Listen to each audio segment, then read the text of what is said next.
Hey, this is Tomas from okitsnotenough.com, helping you become the best version of yourself. And in this video, I will share with you a few tips that will help you get up early or earlier in the morning so you can put in that extra work, maybe hit the gym, maybe just get ahead of your competitors, or maybe just have a little bit more time in the morning so you don't have to rush, get everything done and get out of the house.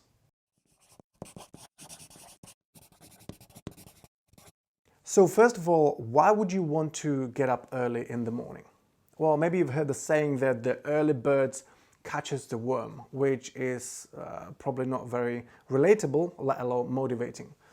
Well, how about the fact that many successful people do start their day really early? So for example, Jack Dorsey, Tim Cook, or Kevin O'Leary.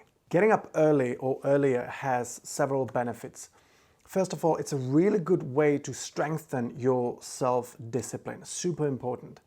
The second benefit is that you will reclaim some of those hours of your day, because even if you get up just 1 hour earlier, that's 5 hours a week, or maybe even more if you get up earlier on the weekend. That's a lot of time that you can use, which leads me to the third point, which is you can get so much more done. You can spend the time with the things that you normally don't have time for, even if it's just reading or meditation or working out or playing musical instrument or spending time with your family, or even just get some extra work done to get ahead of your competition.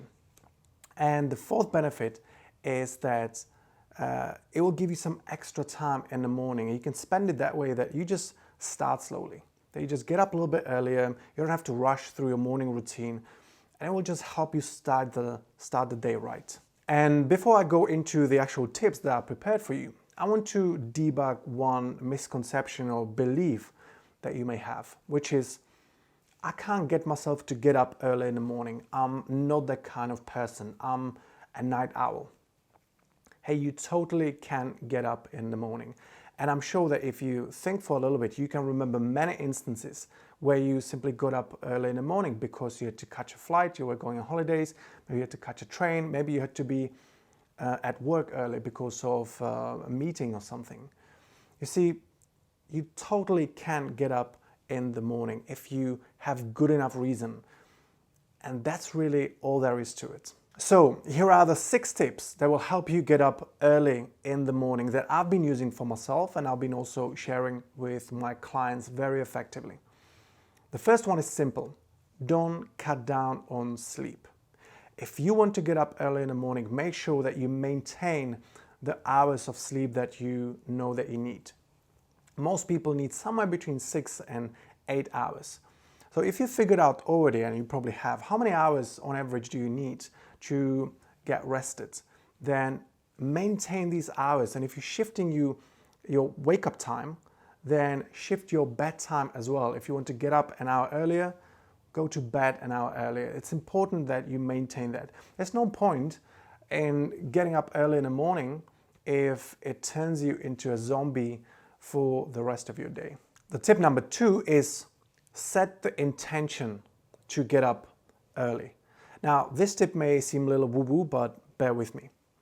I've observed through my own experimenting that it makes a big difference if I set the intention to get up early in the morning. And by setting the intention, I mean I can intently think as I'm falling asleep or just before bed that I want to get up at specific time, or I'm going to get up at specific time. You can go as far as actually writing it down.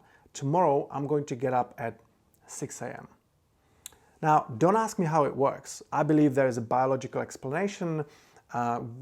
Experiments show that we have sort of internal clock. Our brain can guesstimate how much time has passed. But I also believe that our brain picks up on sort of external clues such as the brightness when the sunrise is, and certain sounds that are probably happening at regular times or regular intervals or specific times of your day. Try it for yourself. As you're lying in bed, think and repeat, or with your internal voice, think, tomorrow I'm going to get up at 6 a.m., 5 a.m., whatever your time is, and repeat it several times. What I also find quite effective, if you want to take it up to another level, is that throughout the day, I visualized or imagined quite vividly the alarm going off at that specific time, usually it was 5:30 or so, and me literally see myself jumping out of bed or experiencing it from my own perspective, jumping out of bed almost joyfully and kind of really enjoying the process of getting up early.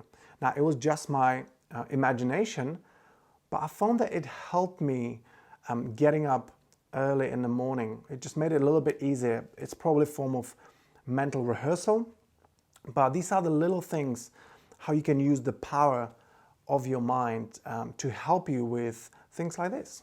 Tip number 3, make gradual progress towards your new wake-up time. If you're used to getting up at 8 or 9 or even later in the morning, and you want to start getting up at 6 a.m. or even 5 a.m., then I really suggest that you make a gradual progress towards that time rather than trying to jump all at once from 9 a.m. to 6 a.m. Because what will happen, you basically put your body in a jet lag state and it will become very unpleasant experience. What I suggest that you do, that you make the shift in 30-minute increments per week. So you've been getting up at 9 a.m., you want to start getting up at 6, make it 8:30 for a week. And you'll see it will be quite easy to actually do so. And then the week after, make it 8, and the week after 7:30, and then the week after 7. And little by little, you can actually, you give your body the time to adapt to the new wake-up time, because hey, it's a change in your lifestyle, and if you make it hard for yourself, you will make it less likely that you will actually stick with it. So with these things, hey, be patient, make a gradual progression because it's a lifestyle change and you want to be able to stick with it. Tip number 4, have a reason to get up early in the morning. In other words, have a plan and have a strong why. Getting up early in the morning, it's a fantastic habit to develop. But before you do so, make sure that you're clear on why you actually want to get up early and what you're going to do with that extra time. If you don't have anything to do or to look forward to, you'll probably not give up the comfort and coziness of your bed in the morning when the alarm goes off at 5 a.m. Why getting up early for nothing if you can get some extra sleep? So spend some time planning what you will do with that extra time.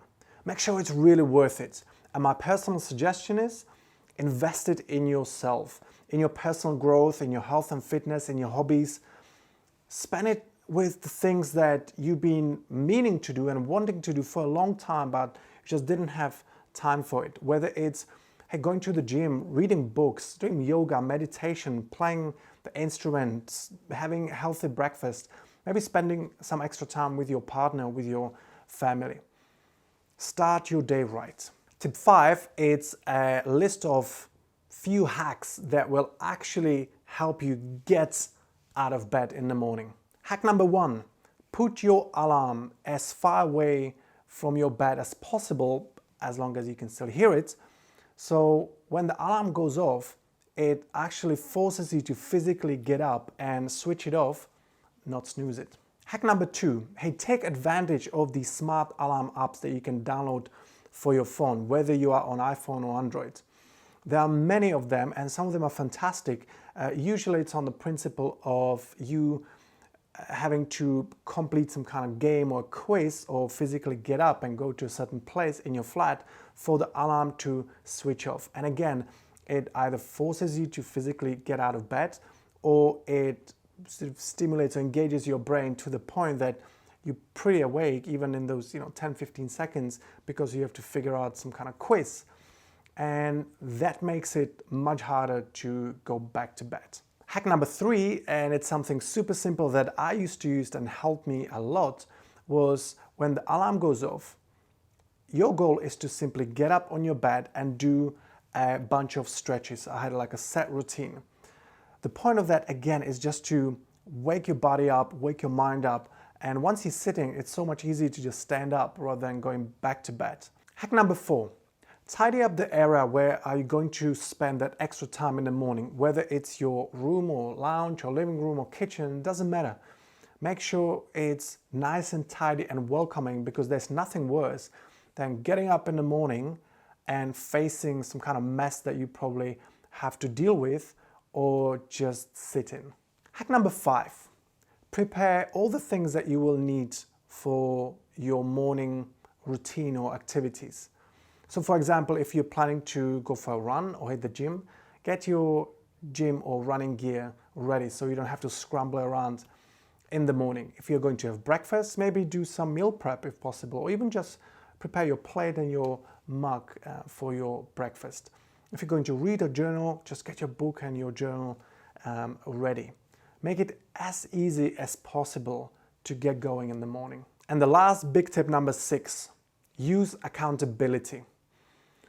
To have someone holding you accountable for your commitments always helps, and there are many ways how you can use accountability.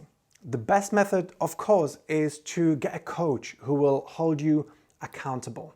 And getting up early can be just one of the many goals that you are working with your coach on. Over the years of me coaching people, I've had many clients who had the goal to get up early in the morning, and we always had the accountability where they simply checked in with me through email or WhatsApp or text message in the morning that they're up and they've done their morning routine or they're in the gym and things like that. Another way how you can create accountability is that you find yourself an accountability buddy or accountability partners. Ideally someone who wants to get up early in the morning as well, and you can hold each other accountable. And you can check in with each other in the morning, maybe text message, maybe WhatsApp. What I used to do in the past as well is that I had accountability buddy for getting up early in the morning, and what we did, we arranged a quick call, 2-minute call every morning just to confirm, hey, I'm up, and we also shared with each other what goals we've set for the day. There are also many accountability Facebook groups where you join, and they usually vary in a way how it works, but in principle is that you share your goal, share your commitments, and then you check in, and you basically being held accountable, everyone who is in the group. And so it's more of a public accountability. And if you're really serious about making sure that you stick to getting up early in the morning, if you are looking for some hardcore accountability, I'll give you an idea. You can set up a penalty system for every time you won't get up on time. So for example, you can have an agreement with a friend or with a family member that you will check in with them on a specific time in the morning or prove that you are up. And if you don't do that, you have to pay, for example, $10 or £10 to them. The sum should be realistic but painful enough to actually get you out of bed. Or you can transfer them a sum of money and they will pay you back every time you get up in the morning. Just if you're transferring money to someone, make sure that you really trust the person. But what you're doing with accountability like this is that you're making not getting up in the morning so much more painful than actually just getting up and getting on with your day. The bottom line is use accountability. It's really powerful, and don't be afraid being creative. So that's it. These have been my 6 tips to help you get up early in the morning. But before you go, how about pressing that little subscribe button so you don't miss out on any of my future videos, because I create them to help you become the best version of yourself and create a more exciting and more fulfilling life. If you'd like to know more about what I do, about coaching and my coaching services, head over to my website, okitsnotenough.com, and you can read all about it in there. As always, thank you for watching. I appreciate your attention, and I look forward to seeing you on the next video.